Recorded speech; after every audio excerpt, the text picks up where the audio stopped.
Hey there folks, Redshirts here with a first look and review of a new game, Oni, The Road to be the Mightiest Oni.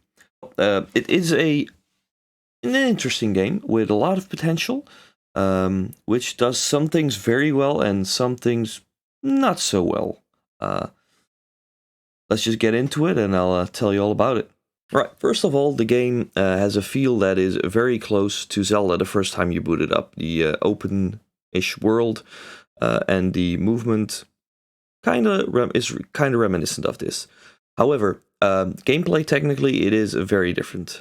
There is two or three stages about this game, where first you have a semi-open world that you walk around in, collect mushrooms, other items, and talk to several NPCs that you find, and where you find the battles that you encounter.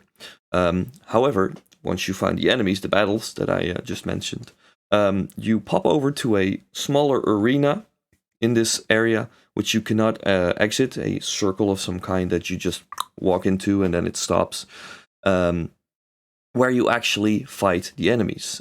These enemies range from small little other Onis to bigger boss-like creatures and such, in smaller or bigger numbers. You have to fight these, and the moment you knock them out with your club, you have to break or slash their spirit. If you do not, they will get back up again and hunt your ass, so watch out for that.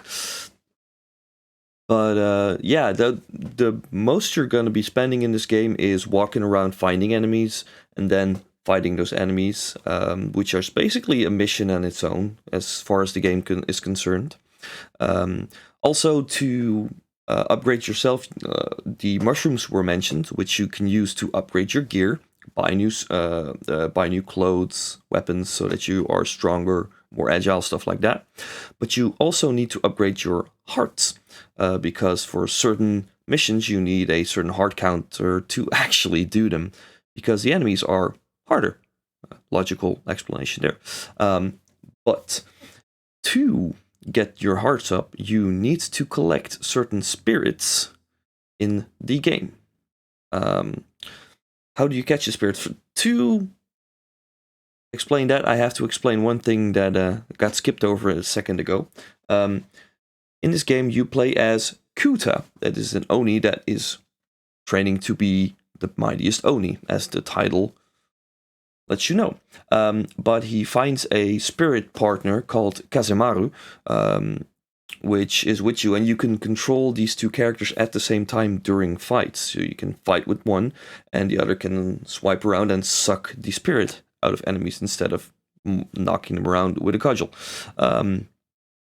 This Kazemaru is the one that can reveal the other spirits in the overworld to you, so you can find these, capture them with Kazemaru, and then you can bring them back to the statue at the start. And for each spirit you bring back, you get a quarter of a heart.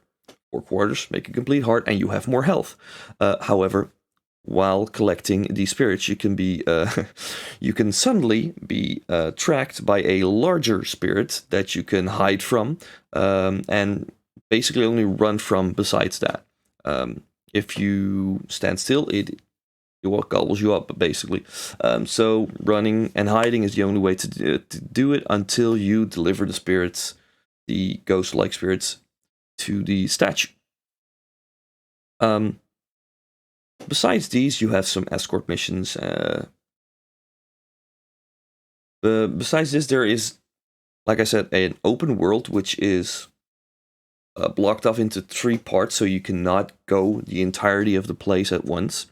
You come across some characters, some you know, some you don't, or at least your character knows or doesn't. And the game itself plays pretty decently. It does what it wants to do pretty decently. There are some slight issues that I have, though. First of all, performance. I have played the PC version, and running on either my PC, which is not the most powerful of devices, but it's a decent one, I had trouble going above 30 frames. Honestly, I went sub 30 most of the time, like 2022. And the same for my Steam Deck. It is Steam Deck compatible, by the way. It runs as decently as it did on my PC, but that's a problem. Both on my Steam Deck and my PC, doesn't matter if there's a big difference there, it went like 20 frames per second. It is playable. By no means is it unplayable, but it is strange to see a game like this, which does look decent, but it shouldn't be this heavy, this, would I say poorly optimized? Yes, I just did. That's the feeling that you get at that point. The second gripe I have with the game is don't play this with a keyboard. Absolutely do not. This is a game that's really, it's made for controller. Once you start using the keyboard, your fingers need to be spread out across the keyboard so often. It is ridiculous. Just don't. Get a controller. Any controller will do. And use that. And then the third one, which was the most annoying actually, the music. No complaints about the quality of the music. The music sounded awesome. In combat, not a problem, but the moment you go outside of combat and you get into the overworld, it is the same song in a closed loop the entirety of the freaking game. Not a second one, not a third one, not one song. A catchy one, yes, but not after an hour or two. No. No. Anywho, besides that, like I said, I do feel like this game has potential. With a few updates, with a few polishes here and there, maybe a song or two extra added, this could be a blast.